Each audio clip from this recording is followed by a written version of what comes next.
Okay, I've got audio now. I want.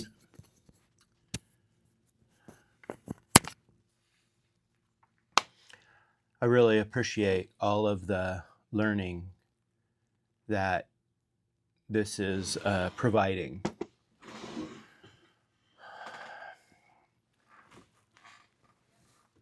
You've got audio now, don't you? Okay, there we go. Okay, so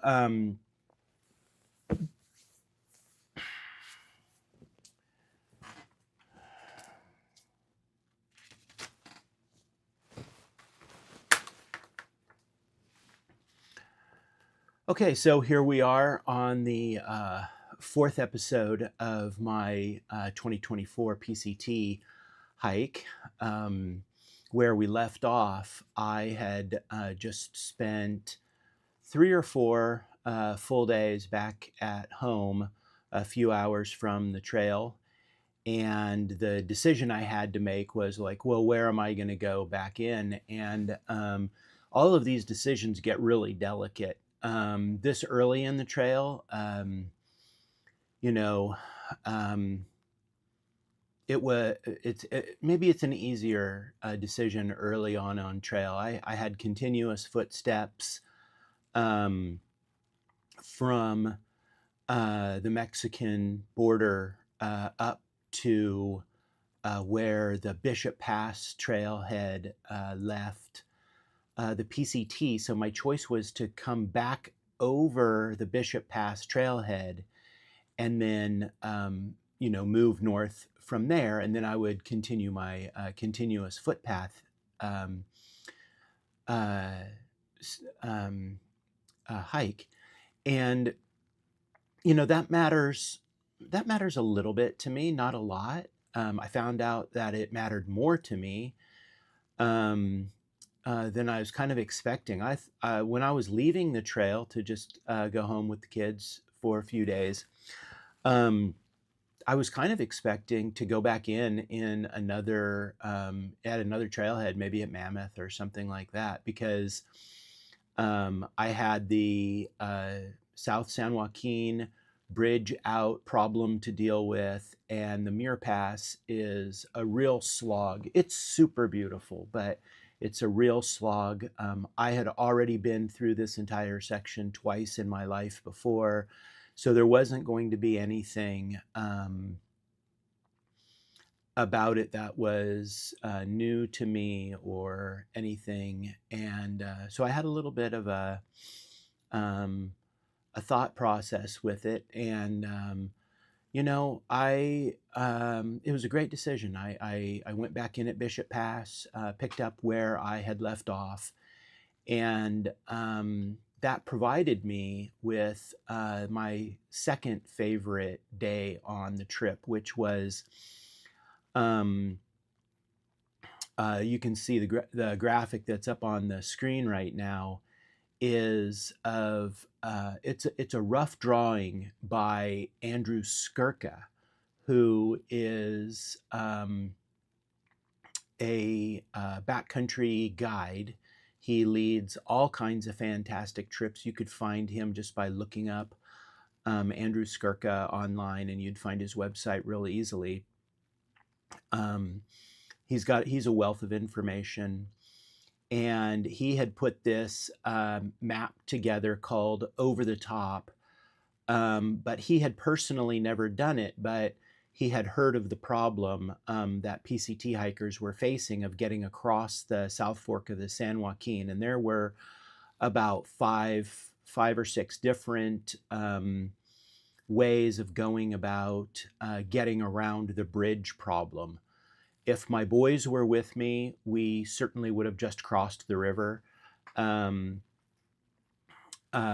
because 3 people and a rope, you can certainly you can get across the river.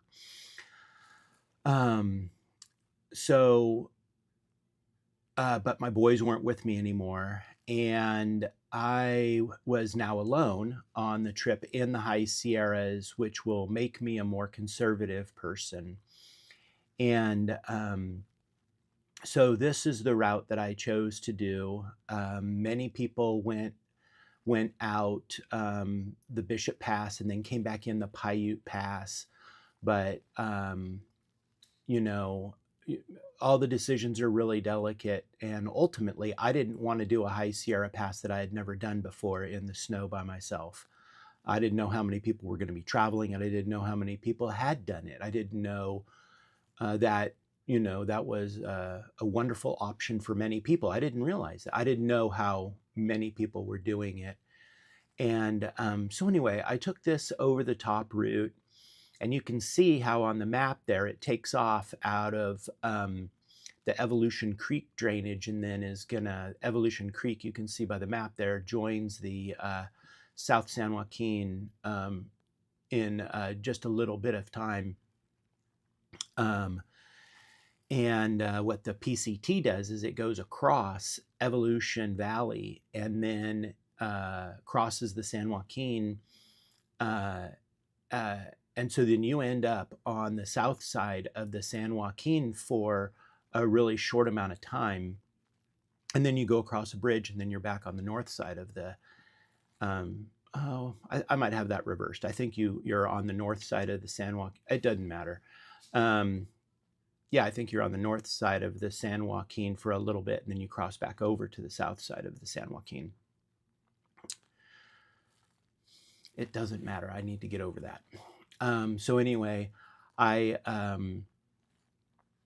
chose to do this route, and I was, like I was saying, I was by myself, and my gosh, what a great adventure that was. There's no real way to exactly follow that trail, but you can kind of just take a look at things, and you can kind of see where and how the land goes. And so is a whole bunch of off-trail stuff. And this brings up something about the PCT, the PCTA, and hikers. And people really need to respect other people's desire to just hike their own hike. I think we're all everybody's got an opinion about things. Sometimes those opinions don't line up, and there's a lot of people out there chastising people for walking off the trail because you're going to like disturb the land. And so I don't understand how people can get to that place where they think it's an unethical thing to walk off of a trail in the wilderness. But to each their own. I really enjoyed this hike. It was some of that like route finding, and it's like, oh, how am I going to do this? How am I going to do that? There were a few exposed sections and some giant slabs of granite to walk on, and it was neat. It probably took a little bit under 2 hours to do it, but it was maybe my second favorite experience on the Pacific Crest Trail, other than when we were on the south side of Mather Pass with my boys climbing up those walls. So anyway, that was totally great. And so this is just more of the just epic beauty that's out on the Pacific Crest Trail.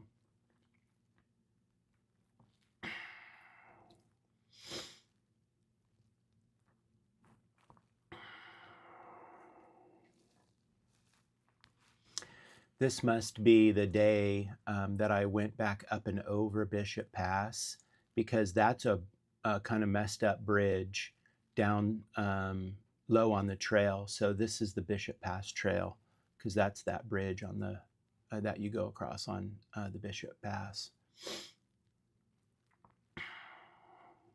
And this looks like it's back down inside of the Middle Fork of the Kings. And so my job now is to walk up the Middle Fork of the Kings, up through its headwaters.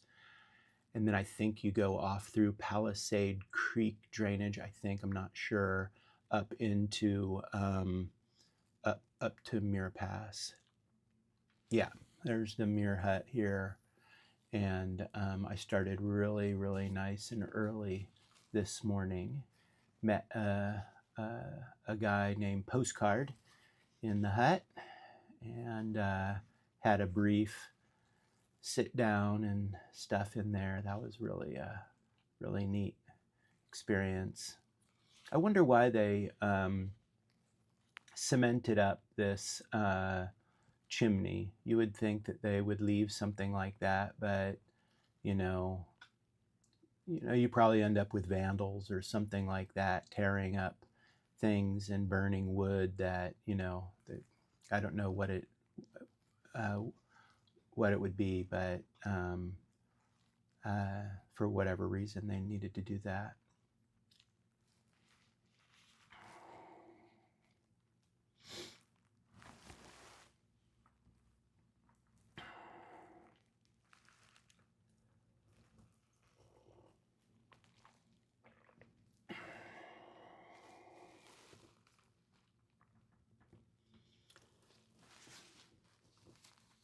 I think this is Evolution Creek. When I was talking about, I think I have some of the names of the creeks messed up because I think this is Evolution Valley here. After you come off of Muir Pass, I think this is Evolution Valley because I'm going to cross this creek downstream of this. Yeah, it's a really beautiful place.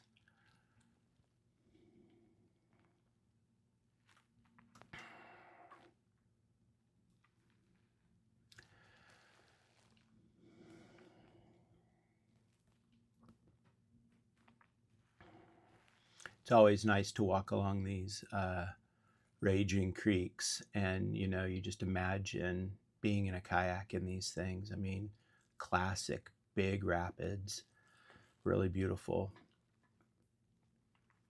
This is the bridge over Paiute Creek, about a quarter of a mile before it confluences with the South Fork of the San Joaquin.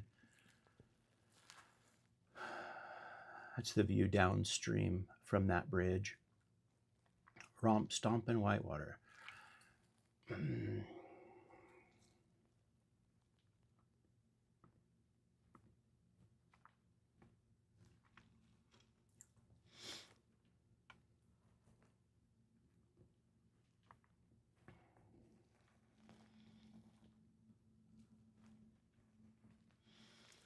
This is me stepping into Vermilion Valley Resort, I believe. I chose to take the Bear Ridge Trail off of the Pacific Crest Trail and walk down to VVR, Vermilion Valley Resort. I think it's worth stopping at. This is my third time being there, and it's a wonderful place. Wonderful place. I believe this is the next morning. I had met up with Bobcat, German guy. We had some similar fondness for whitewater kayaking. He's a few years older than me. Really solid, strong, hardy guy.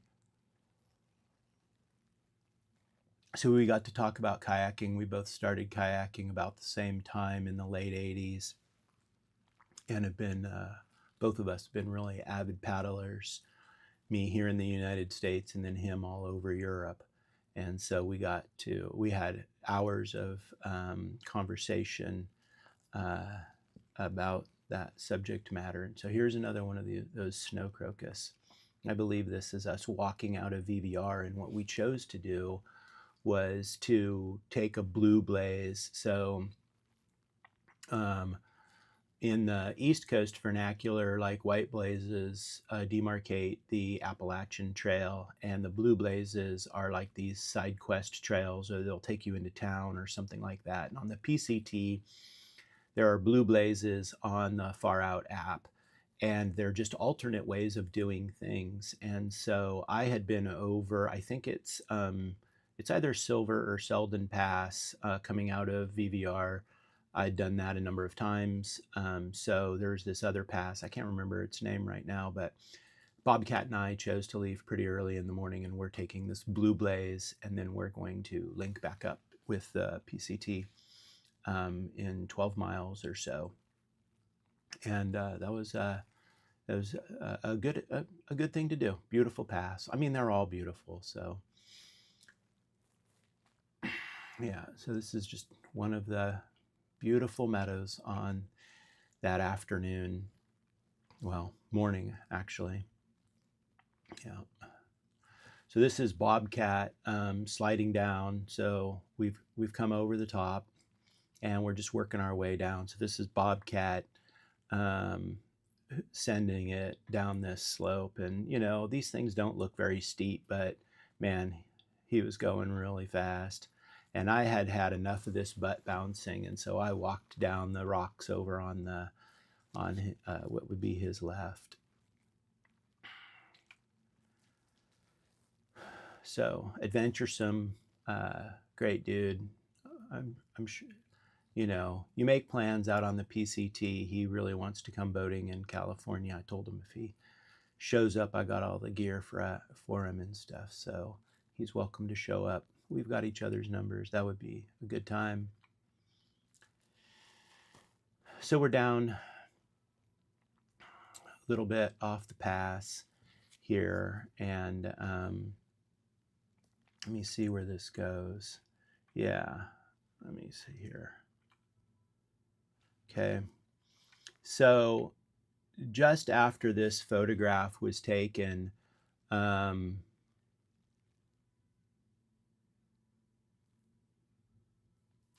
10 minutes, Bobcat was walking down a super steep trail. We had rejoined the PCT, and he moves really, you know, you different people do things differently, right? And I was really strong and going uphill, and so I would move faster than him uphill, and he would move faster than me downhill. And he was about 10 feet in front of me, and he was just, you know, moving fast down a really rocky, twisty part of trail, and mixed snow and ice and rock. Very common. He'd already done, you know, so many miles of this kind of terrain. Well, he stumbled, and he fell off the edge of the trail. And, you know, I watched the whole thing from 10 feet away, and he hit his head on a rock and ripped his forehead open in like an upside down V shape. Went from his right eyebrow up to his hairline. You know, not all the way from his. I mean, that's the general proximity of it. I've got a photo later, but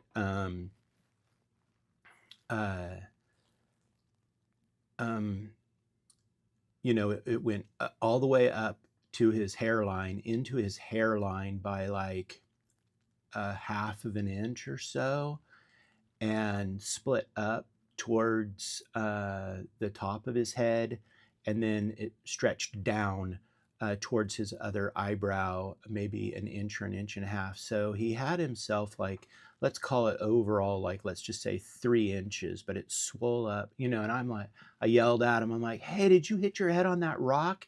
And he like rolls over, and he's like, yeah.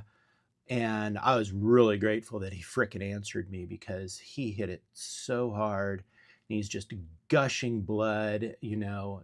So I'm right there, and you know, we talk about how the trail provides, and it's a metaphor for life also, is that, you know, it's just, how is it that you access the meaning? What do you make up about the things that happen in your life? Are they just coincidences, or do things have meaning? Right? Well, I've been first on scene to a lot of uh, incidents in the wilderness, and so I carry a legit first aid kit. And certainly I have the skills to use it. I'm not going to carry something that I don't know how to use.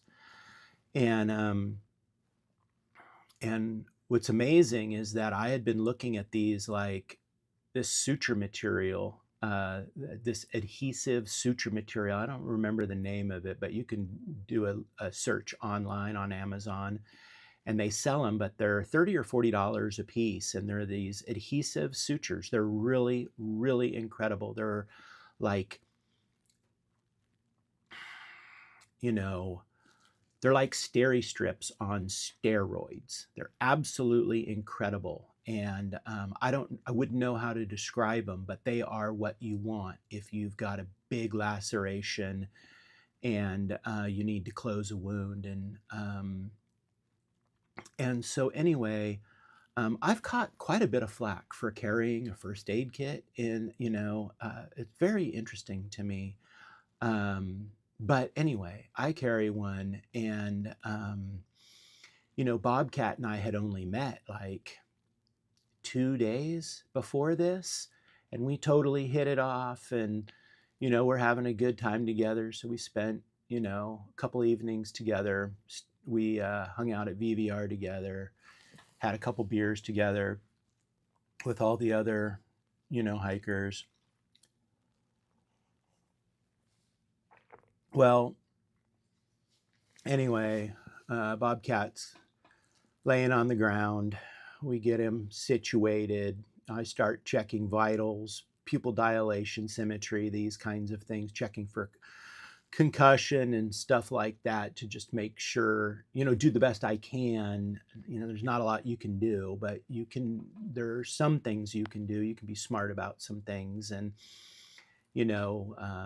everybody's got a Garmin InReach out there, and it's like, if I started seeing like, unequal pupil dilation, or, cerebrospinal fluid coming out an ear, or stuff like, there's a lot of things that it's like a time to push a button, let's get a helicopter here. And, this solid German dude, he was like unfazed by it. His heart rate didn't even go up, maybe 5 beats per minute. I don't know what his heart rate was beforehand, but when I checked his heart rate was in the low 70s, right? And he was breathing normally, and I asked him a few questions about, his cognitive function, and he was solid. And really amazing, because he took a hit, man. And so the skin was spread apart, generally about 1/2 of an inch, and it was gushing blood and whatever. And we've got nothing sterile. We're whatever we're drinking creek water. This is what's going on. And so I've got my first aid kit. He had some tweezers in his pack, and I needed tweezers out there way more than I thought. And anyway, so I picked all of the little debris and stuff like that, and kept flooding it with creek water. And then I had just suggested that we let it bleed a bit, to get, the body uses the blood and the pressure to push stuff out of the wound, and you don't want to close something up and trap stuff in there so much. You want it as clean as possible. The body's really good at cleaning wounds out. And but that's delicate also, because you don't want to trap really bad stuff in there. So you get the big chunks out, you clean it, you flush it. We let it ooze quite a bit. And I started just telling him a story. It's one of the things that I really like about emergency medicine first aid is, keep the person entertained, talk about what you're doing, keep a jovial attitude, be efficient, know what you're doing, right? Bring some skills along with your kit. And and I pull out this fancy suture thing, and it's like I had found it.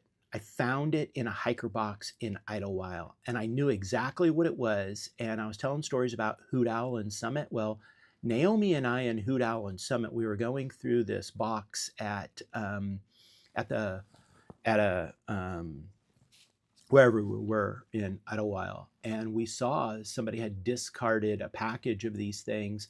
Hoot Owl knew what they were also. And so we actually opened up the package, and he took one and I took one, and it was like a 3-inch adhesive suture material that it's like you apply it to the skin, you pull these plastic tabs off, you stick it to the skin, and then you pull off these other tabs that are very adhesive, and then you can pull the entire wound closed, and then you can stick it back down again. It's like a zip tie for skin. They're incredible.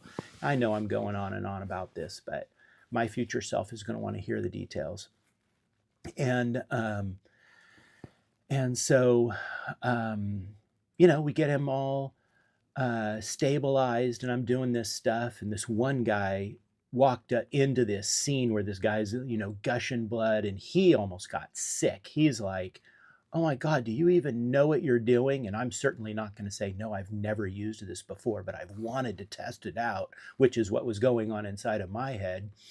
But the labeling on it is like step 1, step 2, step 3, peel this, do this. And so it's all just right on the thing. So I was able to decipher it on the fly, and it all worked really good. I've got a picture, it'll be a little bit later, of Bobcat afterwards, because, I'm like, yo, do you think you can get up? We got him all kind of bandaged up, got all the blood off of his face. And I even had a razor, like a razor with me to shave his hairline a little bit, so that the stickiness of the applicator would stick right where his hair was. So I'm stoked about how that turned out. And, of course, I think it's like, well, we're going to walk as far as we can today. At that point, we are 21 miles from the trailhead to go into Mammoth, which is another 4-mile walk. So let's call it 25 miles to Mammoth. And so I just kind of figure, everything's going along super good. And so we stand him up. I did a couple tests to see if his vestibular system was working. Those are the same tests the cops do if you're drunk. Anyway, he was fine.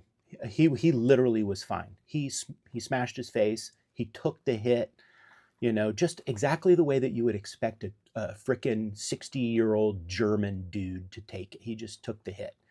And had a good attitude. It didn't screw up his attitude at all. And he could walk fine, coordination, everything was super good. And so we cruised on down the trail. We did another 12 miles that day with the expectation. This is a piece where I learned something. My expectation was that, well, we were going to get as far as we could get that day. Then the next day, we would get to the Mammoth, the trail to Mammoth confluence with the PCT. I would make a decision of whether he needed me to go with him or not. And I would either go to Mammoth with him or not. And he would go straight to a hospital. And then they would, clean, they would reopen it, clean it out correctly, and sew it up correctly.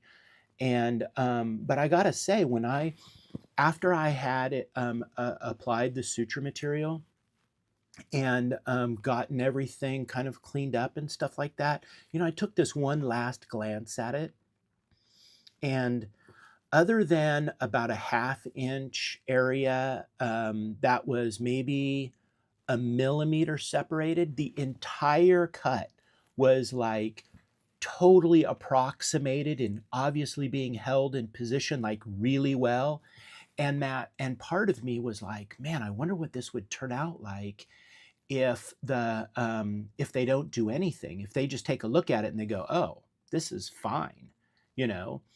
And I thought the odds of that would be like zero, right? You know, you're gonna just do what you can do the best you can with the skills and the tools you have, and then, you know, then the frickin' wizards are gonna take over the next day, and they're gonna, you know, do it correctly. And so we ended up uh, crossing this lake. We still did 20 miles that day, 18 miles that day, whatever. And so we found a really nice spot to camp. It was cold, and it's one of these situations where you come into camp and you've just walked across a lake for like, you know, the lake is like, you know, it's like 100 yards of water, and they have put in, you know, stepping stones across it. So it's generally 2 feet deep or whatever, but it's only up to your shins because you can kind of hop from rock to rock to get across the lowlands between like two lakes. Interesting situation, you know, another ultra beautiful place. But it was late in the evening when we did this. So then we're sopping wet, just socks and shoes, when we're coming into camp, and we find a camp about a half mile, quarter of a mile from where we had just gotten out of the water, and we knew it was going to be cold. And so we set up our stuff and made sure he was warm and everything. He was solid. He was totally good. And we checked on the suture thing. And I had also had like a 3 inch, or probably a 2 inch by 3 inch bandage that covered it. Doesn't matter the size of the bandage. I had a big freaking bandage that covered the whole thing really nicely, and it was oozy a little bit, but it was fine. He put his beanie on, kept himself warm, and it was really funny because that evening after we had had dinner and stuff, here comes this one really funny guy who was finishing up his Triple Crown, and they had all eaten a bunch of psychedelic mushrooms up on the top of, I think it's called Silver Pass. They had come out of EVR also, and they, you know, they're like, hey, can we camp here? And we're like, yeah, for sure. And it was really sweet because a couple of them had never eaten psychedelics before, and they were tripping and they were having such a good time, but they, you know, some of them were pretty confused about how to set stuff up. It was absolutely adorable. And so anyway, they provided some fun evening antics. And but you know, it was one of those mornings. The next morning we get up and everything, like socks and shoes, socks not so much, because I probably wrung them out and had them with me or something, kind of kept them. Oh, I had an extra pair of socks, so I had dry socks, but my shoes were frozen solid. And so it's just one of those mornings where it's like 5 a.m., the sun isn't really up, and it's like, I'm really going to go and tangle with this. You know, it's just like, you know, it's just how it is. There's no getting around it. It's just rough sometimes, but it's all good. And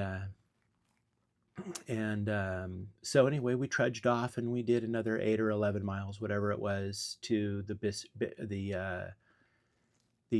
bifurcation of the PCT and the trail to Mammoth. And he was going into Mammoth, but it was obvious that I didn't need to go to Mammoth with him. And he was really concerned about insurance and how much it was going to cost and all this kind of stuff. And he's like, what do you think is going to happen? And I'm like, I think one of two things are going to happen. Either you're going to show up there, they're going to do a bunch of work on your face, and they're going to bill your insurance, and you know, you've got insurance, and don't worry about that. They're going to take care of you. These people they're going to be good. This is freaking, you know, a hospital in Mammoth. How many mountain bikers, trail runners, skiers, get damaged every single day. They're going to be fantastic at this stuff. And I'm like, or they're going to take one look at it and tell you to leave, and there won't even be a bill. And then we kind of laughed because we knew that that wasn't going to happen. And so he went on his way, I went on my way, and I bumped into him. I saw him again in Chester, which is a fair bit north, and I've got a photograph of this and everything. And that was what happened. He went into the hospital. He got himself to the hospital right away. They took one look at it, poked around a little bit, and they're like, this is good. You don't need anything, and, go on your merry way. And so he was in and out of the hospital. He said in about a half an hour, and there was no bill, which, shocking. What a shocking, wonderful thing. So what a serendipitous thing that we walked together for 2.5 days, and I'm the one that had the freaking skills and the first aid kit to patch this dude's face up. Like, pretty rad. And so, consider taking a first aid kit and having the skills to know how to use that stuff. And I can't believe I have not bought more of that suture material since I've been home. That's a good reminder for me to do that. So that's the story of Bobcat whapping his face on a rock and handling it like you would expect a strong German to do.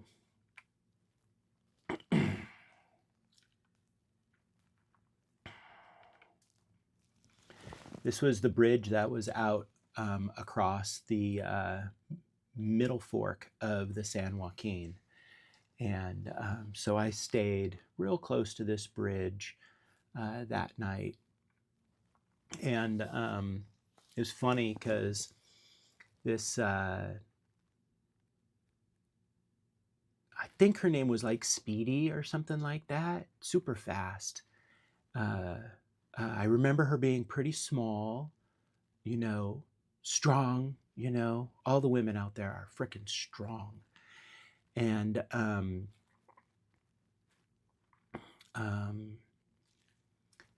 and we had a conversation, and she was like, she camped maybe, we camped maybe 80 or 100 feet apart from each other, but we had dinner together at a picnic table. And I wandered off to go use the restroom, and she's like, what kind of birds are those? And I'm like, oh, those are stellar jays. And they're half criminal, right? They're like ravens and coyotes, like they'll steal your stuff. And so I'm like, yeah, make sure you have all your stuff kind of tidied up around your camp and stuff like this, because anything shiny or anything that they can carry, they'll swoop in and they'll grab it. And she's like, oh, good to know. She's like, oh, they're really neat. And I'm like, oh yeah, they're one of my favorite birds. And and I had said something about that, and then I walked off, and then she went over to do something at her tent or whatever. And I come back, and my 2 packets of coffee that I had rubber band together like Starbucks Via coffee, they were gone. And I'm like, oh, that is so funny. I was just mentioning to this young lady to like make sure you have all your stuff kind of handled and stored away. And that frickin' bird came and swiped my coffee, and I really like coffee. And I'm like, oh, that rat. And I, after maybe 3 or 4 minutes of just laughing at myself, I look over on the ground, and the 2 packages were over underneath a tree, and it had holes pecked in it. So the bird had swiped it in the time that I walked like 100 yards to use a bathroom and then come back. So what, 4 or 5 minutes? I come back, and she grabbed it, went up into the tree, got into my coffee, sampled the coffee, and was like, oh, this is awful, and then just dropped it back down onto the ground. So I went and picked it up, and it was perfectly usable the next morning. So anyway, that was a story from that campground there on the Middle Fork of the San Joaquin. I had heard stories of people crossing this, but I don't know. That's beyond my scary nervousness level. So I'm making my way up to Thousand Island Lakes. This is just some of that scenery. So I'm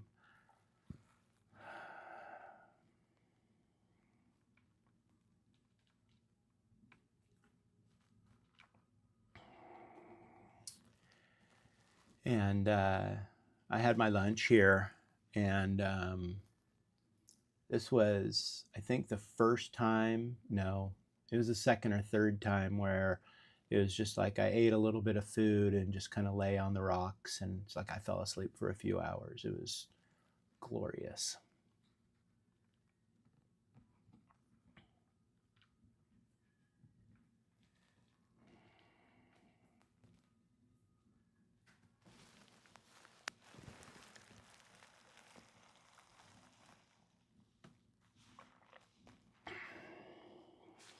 This is the kind of structures that I really wish that some agency would put more effort into. These simple structures, that would take, a crew of, 4 people with the right equipment. It wouldn't take very long to build stuff like this, and the level of safety that it creates is pretty high. It'd be pretty nice to see.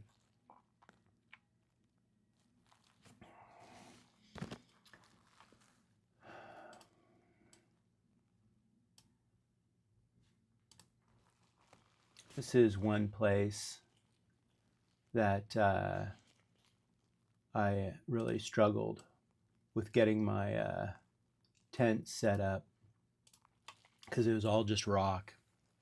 I ended up using rocks, as you can tell, to stay things out, but yeah. But that was the following morning. I had gotten up at whatever time it was, and that's the view out my tent.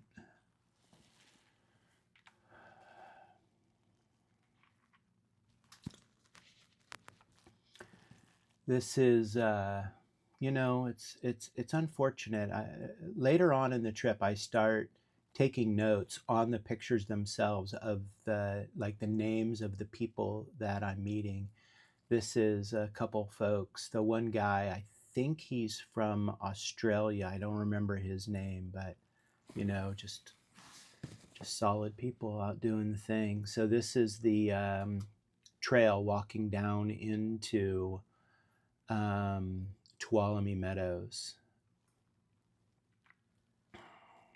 It's 7 or 8 miles of just dead flat, super fast, cruisy trail. This is my wife. Looks like she is preparing to, I don't know, somehow this got into the photo show, so that's perfect.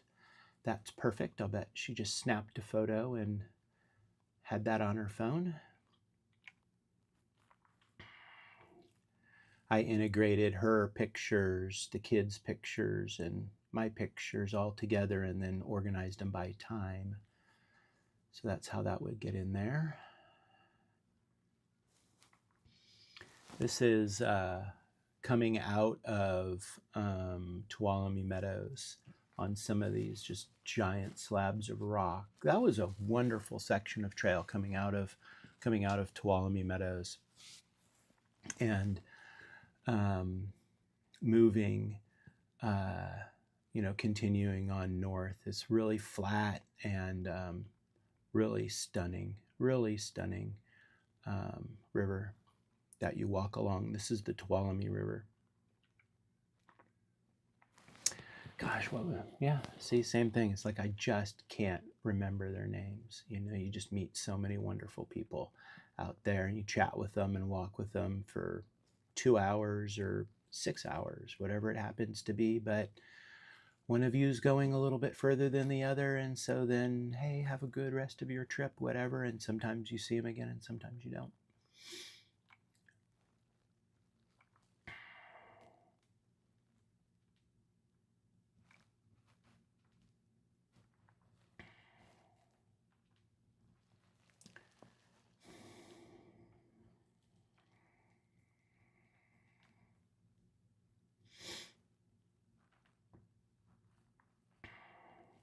The water levels were, you know, really high in the creeks, rivers, lakes. And so this is the PCT that's it's just flooded out. The lake is just so high that it's up into the trail. And so then you're doing a lot of bushwhacking around it and stuff like that. You get pretty muddy. This is just a cabin, for a ranger cabin. There's a surprising number of these ranger cabins out there.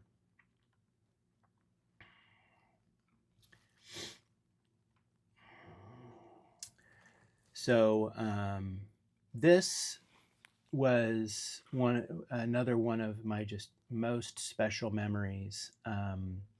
The getting to 1,000, getting to 1,000 miles was really meaningful.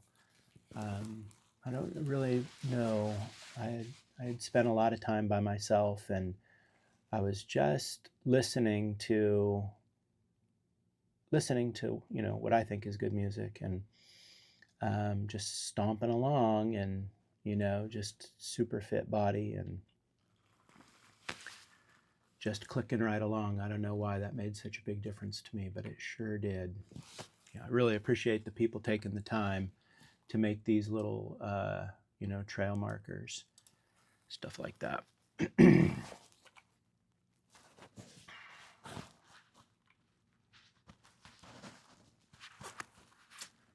Right, how beautiful is that?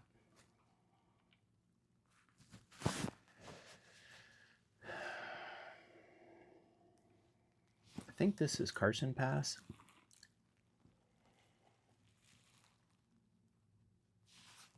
I think it's Carson Pass.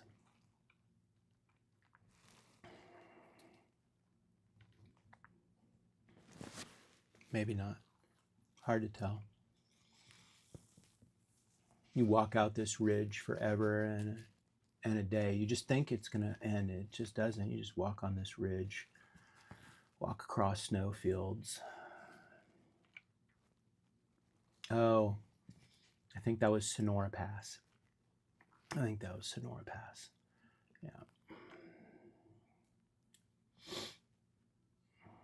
Yeah, that's Sonora Pass.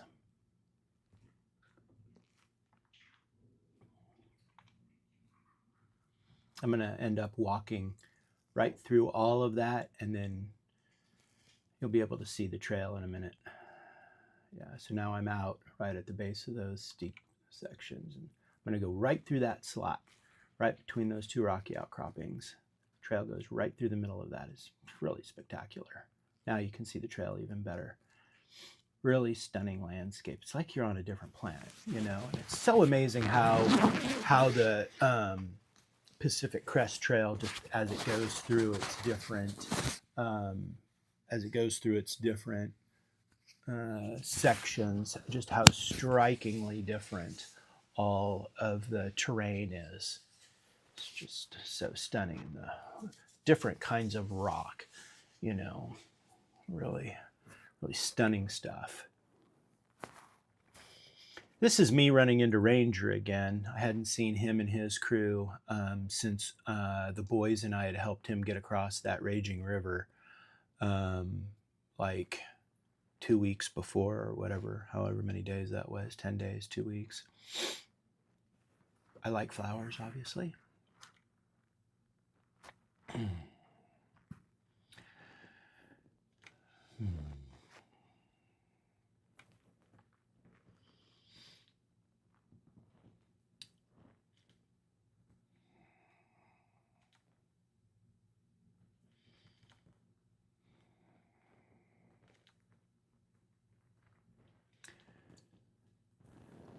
Okay, so this is coming across Highway 88, I think, Carson Pass, maybe 89. Gosh, I don't know. But there was a ranger station there. Okay, so that's at Highway 4. So that's like later that day. The gentleman from Japan,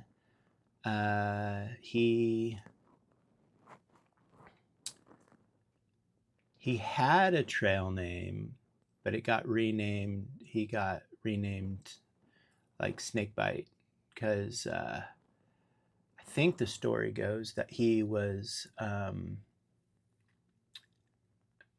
doing something and a snake bit him in the leg, and so he got whisked off to the hospital and had a huge uh, medical bill. But they did all the tests and stuff, and the snake didn't inject any venom. I've heard that 80 or 90% of the time they don't release any venom. But this is another, just another one of these epic crews of people setting up breakfast. This was breakfast that morning. Wonderful, wonderful people doing good things.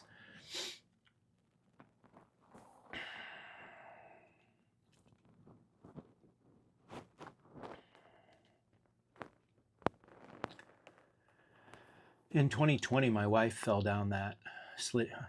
It's long. It's really long. Big fall of little consequence. She was able to navigate her way down it. You can see the trail as the trail crosses right at the top of that. This year, people had whittled away a trail just above the highest point of snow that you can see, and you could walk barely around the top of it and then get right back on the trail that you can barely see in that photo. So when I recognized that from their series of photographs.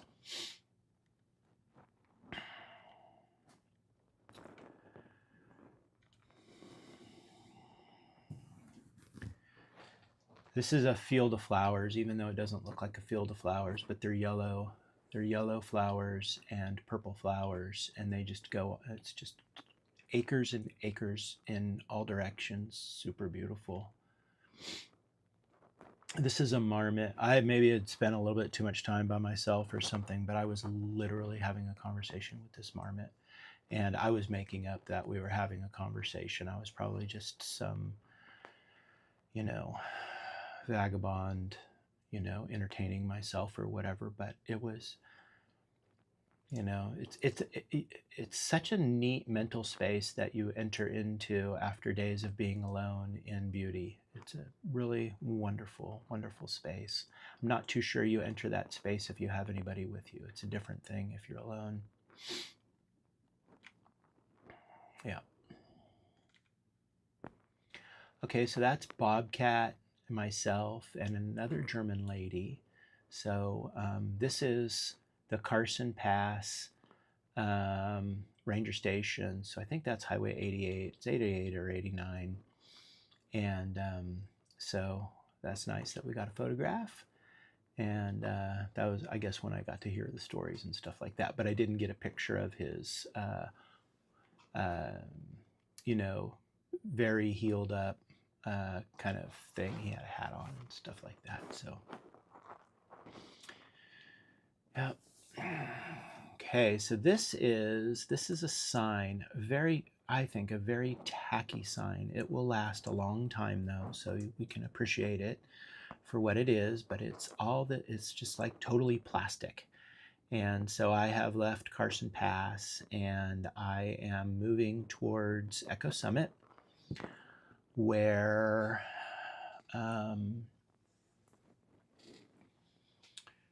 I'm gonna get picked up and whisked home for a day or two.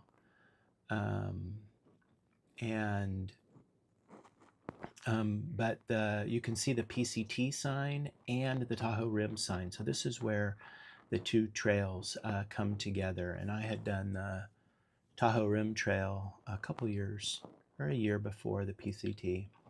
It's a wonderful trail. My gosh, what a great first trail to do. I think it's 175 miles.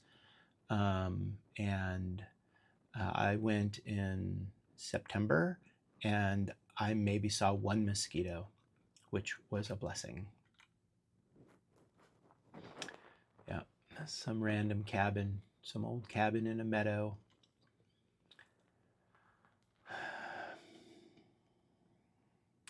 That's right. Naomi parked the car at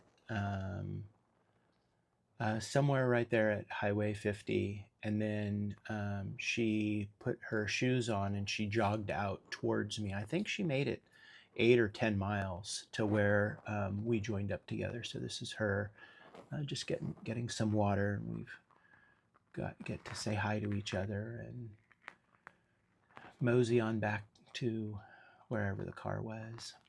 Oh, that's right. I got whisked off trail because our neighbor was having her 40th birthday party. So she whisked me home for a couple days so that we could go to her 40th birthday party. So happy birthday, Jessica. This is her. This is her husband singing a song for her.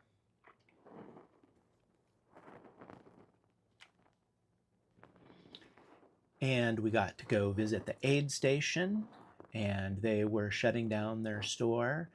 And so there was a whole celebration of thanks to the running community that they were doing. And so we were able to bid them a farewell.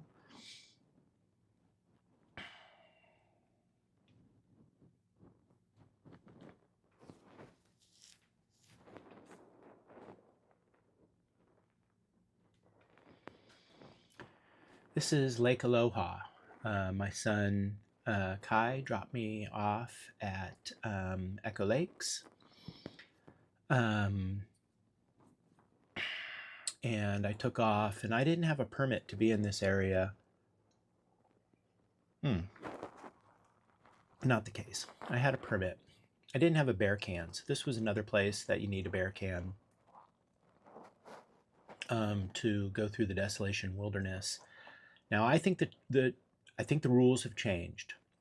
So, and I don't know what the rules are, but what I did, and I'm confident that I did it wrong. I thought that if you didn't camp inside of Desolation Wilderness, then you don't need a bear can. I had done it this way when I did the Tahoe Rim Trail. Worked out completely fine, but I think the rules have changed. So anyway, you'll do better than me on that one. But anyway, I had to do, I think, 29 miles that day.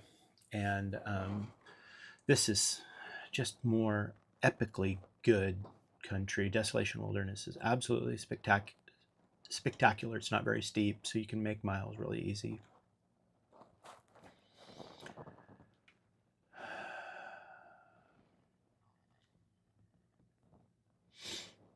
Just beautiful after beautiful after beautiful. There's so many lakes that you walk past. Lovely, lovely, lovely.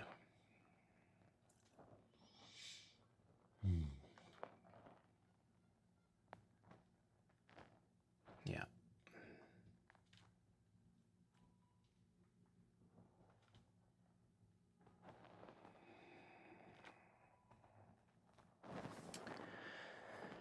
This looks like I have left the Tahoe Rim Trail and I'm moving towards Sugar Bowl, Donner Summit. Well, Donner Ski Ranch. It's not Donner Summit. It's Old Highway 40, and at Old Highway 40 at Donner Ski Ranch, they have a restaurant, and they give hikers, if you show them your permit, they will hand you a 40-ounce malt liquor. Like, how long had it been since I had drank a 40-ounce malt liquor, right? So this is me getting close to Sugar Bowl.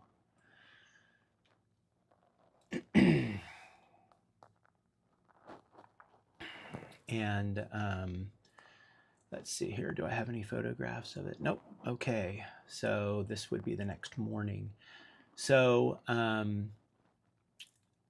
let's see here. Okay, I guess that's the last photo. It's interesting, you know, it's like I didn't take very many photos in town or stuff like that, but when I was, let's say, right about here, in this area here, it's like I'm within an hour and a half of my house.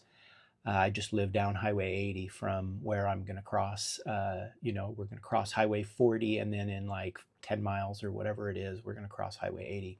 And I'm like, oh, hey, like, which of my buddies is going to you know, drive up and drink beers with me at Donner Ski Ranch? And so the only person I could think of that, you know, has the space in their life and might be able to pull it off was my buddy Eric. And so um, I shot him a text, and like 40 minutes later I get a text back. He's like, oh, I'm actually like 3 miles from Donner Ski Ranch, remodeling our office. He had bought a 100-year-old building, and he was remodeling it for their real estate company. And so he's like, yeah, I think I could get that to work. He's like, you know, when are you going to get there? And I'm like, oh, I'm going to be there in about an hour or whatever. And so the timing was so great because I showed up, and this guy Sunfish, who I had met like 2 days earlier, just another one of these cool young dudes, um, really down to earth. And, you know, we're like $15. They wanted $15 to take a shower, you know, and it's like, I'm not taking a shower for $15. We're like, so we drank our 40-ounce beer and walked a quarter of a mile to a lake and took our clothes off and went swimming in a mountain lake, and put our stuff back on and went back and ordered dinner and more beer, of course. And then my buddy Eric showed up. And so then we got to have a really, you know, good time together. And what was supposed to happen was, and what did happen eventually that day, was that our younger son, Teo, was going to drive Naomi up and drop her off. And she was going to join me for the next, 100 plus 140 miles or something like that. We were going to get to have our 29th anniversary together. And, you know, so I got my buddy there. We're drinking beers, eating food. One by one, like hikers that I know come in. It's a pretty raucous thing going on. And Naomi shows up, and so we've got a whole resupply to do. And then we see Hoot Owl and Summit, who Naomi and I, if you remember earlier on in the storyline, we had done Mount San Jacinto with, and we had hiked with quite a bit. Well, they needed to get off trail in Agua Dulce. They needed to go really fast because they were going to go and be trail crew and running assistants for a 200-mile ultra marathon that some of their friends were participating in. And so they needed to boogie ahead. And so we walked with them for 3 or 4 days, something like that. Well, here they come walking in, which was totally shocking. We had no idea where they were. And so we all sat down and had dinner together, and everybody drank beers and what have you. And so then it was very dark by the time we were doing the resupply and packing our bags to go from there to our next place over in Sierra City. And so at around late, Summit, Hoot Owl, Naomi, and I said goodbye to the people that were still around, and we wandered off into the um,